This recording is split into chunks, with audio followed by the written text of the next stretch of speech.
अस्सलाम वालेकुम dear student. आज हम एनईडी यूनिवर्सिटी का एक और पेपर एक्सप्लेन करेंगे 2011 का। तो अब हम शुरू करते हैं।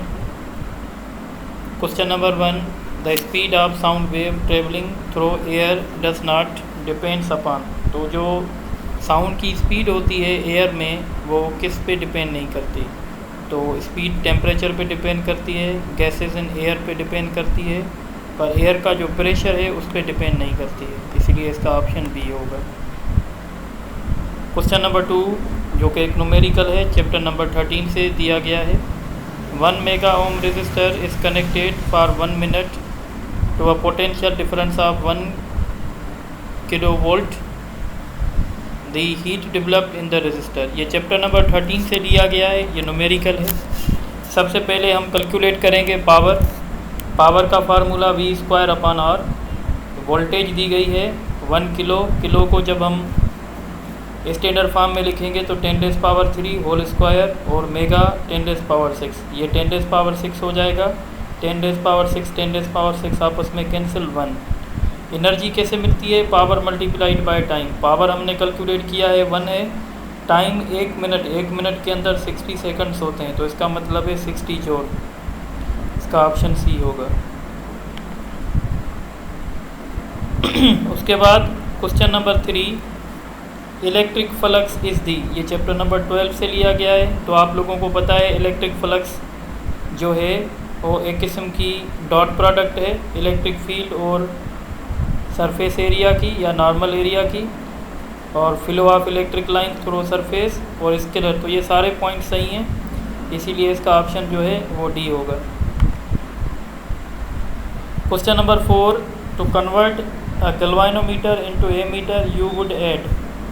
ये चैप्टर नंबर 15 का क्वेश्चन है। अगर हम गैल्वेनोमीटर को एमीटर में कन्वर्ट करना चाहते हैं तो इसके लिए हम लो रेजिस्टेंस पैरेलल में लगाएंगे, जिसको हम शंट भी कहते हैं।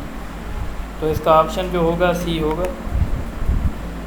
Question number 5, the ratio of image height to object height is called. इसको हम कहते हैं बेसिकली लीनियर मैग्नीफिकेशन, पर यहाँ पे ऐसा कोई ऑप्शन नहीं है, इसीलिए इसका ऑप्शन होगा none of these. Question number 6 जो कि चैप्टर नंबर 13 से लिया गया है, resistance is independent of. Resistance shape पे भी डिपेंड करती है, साइज़ पे भी डिपेंड करती है, फिज़िकल स्टेट पे भी डिपेंड करती है, तो इसीलिए इसका ऑप्शन भी नन ऑफ दीज होगा। क्वेश्चन नंबर 7 जो कि चैप्टर नंबर 16 से लिया गया है, diode can be best utilise as. तो डायोड को हम एज अ रेक्टिफायर के तौर पे यूज़ कर सकते हैं। यहाँ पे ऑप्शन देखें, एम्पलीफायर नहीं, मॉड्यूलेटर नहीं, रेक्टिफायर। तो रेक्टिफायर के तौर पे यूज़ कर सकते हैं, इसका ऑप्शन सी होगा। Question number 8, after the complete cycle of Carnot engine the internal energy. तो कार्नो इंजन क्योंकि एक साइक्लिक प्रोसेस है और at the end of cyclic जो सारे स्टेट वेरिएबल्स हैं वो सेम रहते हैं, और इंटरनल एनर्जी भी एक किस्म का स्टेट फंक्शन है, इसलिए हम कहेंगे रिमेन्स कांस्टेंट। इसका ऑप्शन सी होगा।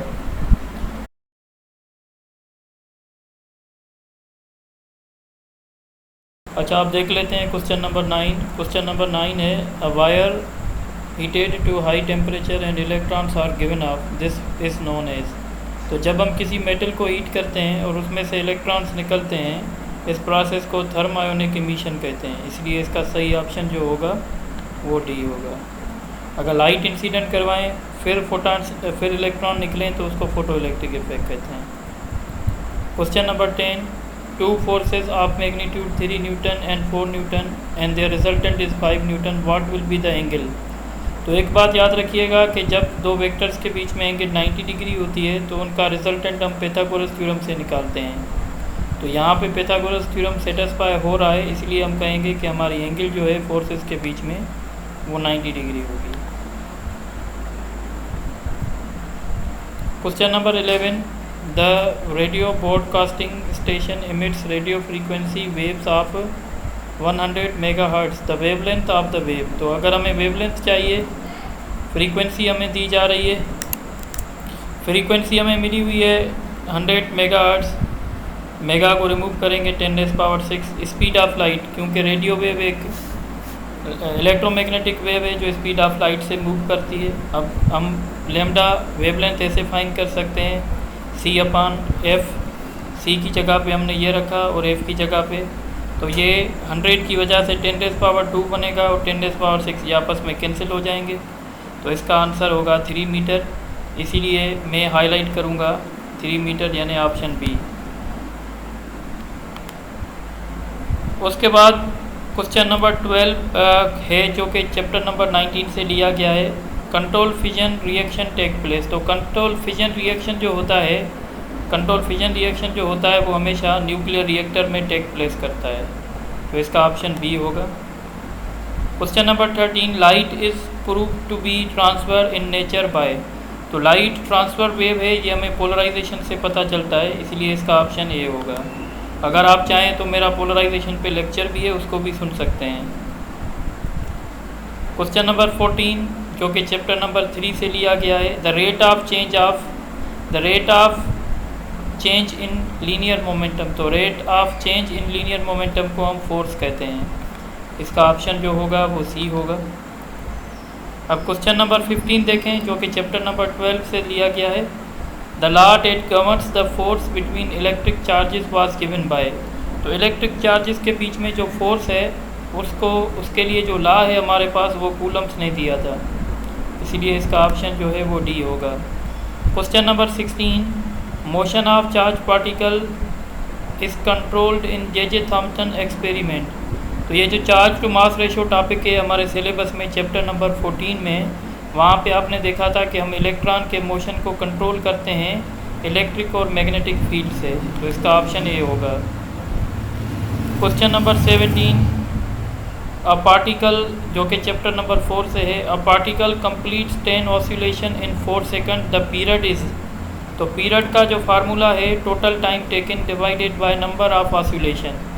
तो टोटल टाइम टेकन 4 सेकंड है और ऑसिलेशन 10 है, इसका मतलब है इसका टाइम पीरियड 0.4 सेकंड होगा। इसको मैं हाईलाइट कर देता हूँ। Question number 18, if the speed जो कि चैप्टर नंबर 4 से लिया गया है। If the speed of particle in circular motion doubled and radius increase 4 times then centripetal force. Centripetal force का फार्मूला है mv²/r। यहाँ पे मास को अगर हम कांस्टेंट रखें तो centripetal force directly proportional to v² and inversely proportional to r होगा। तो वेलोसिटी की जगह पर 2 रख के मैंने स्क्वायर कर दिया क्योंकि हम वेलोसिटी को डबल कर रहे थे, और रेडियस को हमने 4 टाइम्स बढ़ाया है, तो 1 मतलब रिमेन सेम। तो इसका ऑप्शन जो है वो ए सही ऑप्शन है। अब हम डिस्कस करेंगे question number 19, if pendulum perform simple harmonic motion then its period depends upon. तो सिंपल पेंडुलम का जो पीरियड होता है वो सिर्फ और सिर्फ डिपेंड करता है लेंथ ऑफ पेंडुलम पे या एक्सेलरेशन ड्यू टू ग्रेविटी पे। तो इसका सही ऑप्शन जो होगा वो लेंथ ऑफ पेंडुलम होगा। चैप्टर नंबर 8 से ये क्वेश्चन दिया गया है। क्वेश्चन नंबर 20 जो कि न्यूमेरिकल है चैप्टर नंबर 10 से। What is the focal length of lens when an object is placed 15 centimetre and image is form 10 centimetre. तो अब आप इसमें देखें P जो है वो 15 है, Q जो है वो 10 है। थिन लेंस फार्मूला है 1/f = 1/p + 1/q। 1/p यानी P की जगह पे 15 रखेंगे, Q की जगह पे 10 रखेंगे, फिर हम एलसीएम लेंगे 30 आएगा। 30 पे 15 का टेबल 2 टाइम्स, 30 पे 10 का टेबल 3 टाइम्स, तो 3 और 2 5 होंगे। 5/30 मीन्स 1/6 और रेसिप्रोकल करेंगे तो 6 हो जाएगा। इसका मतलब है इसकी फोकल लेंथ जो है वो 6 सेंटीमीटर है, तो इसको मैं हाईलाइट कर देता हूँ।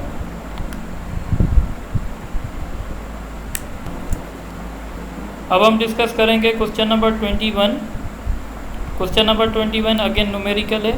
What is the wavelength of light having frequency 10⁻15। ये चैप्टर नंबर 8 से लिया गया है। तो अगर हमें वेवलेंथ चाहिए तो वेवलेंथ होगी लैम्डा = c/f।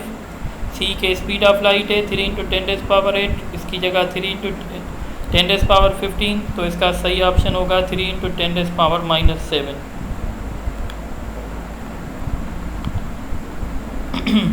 अब हम डिस्कस करेंगे question number 22, the frequency of simple pendulum जो कि चैप्टर नंबर 8 से।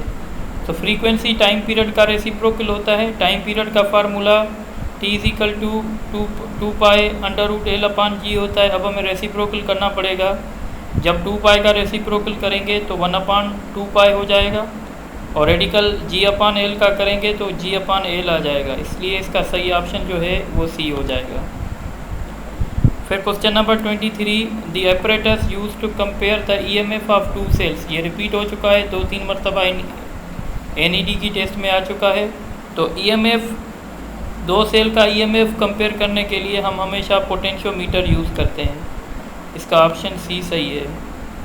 फिर question number 24, the energy required to eject the electron from metal surface. ये चैप्टर नंबर 17 से है और हम इसको वर्क फंक्शन कहते हैं। फिर question number 25, transistor works as. तो ट्रांजिस्टर जो है वो एम्पलीफायर का काम करता है, इसलिए हम इसको एम्पलीफायर करेंगे। ये चैप्टर नंबर 16 से लिया गया है। तो इसी तरीके से आपने देखा, हमने 2011 का पेपर NED का एक्सप्लेन किया है। इसी तरीके से हम और भी पेपर एक्सप्लेन करेंगे ECAT के। तो ECAT के स्टूडेंट्स के लिए ये एक बहुत अच्छी प्रैक्टिस हो जाएगी, उनको आइडिया भी हो जाएगा कि किस टाइप के क्वेश्चन आ सकते हैं। तो इस तरीके से आप इस चैनल को सब्सक्राइब भी करें और ये वीडियो अपने फ्रेंड्स के साथ शेयर करें। इंशाल्लाह फिर नेक्स्ट क्लासेस में हम कोई किसी और यूनिवर्सिटी का पेपर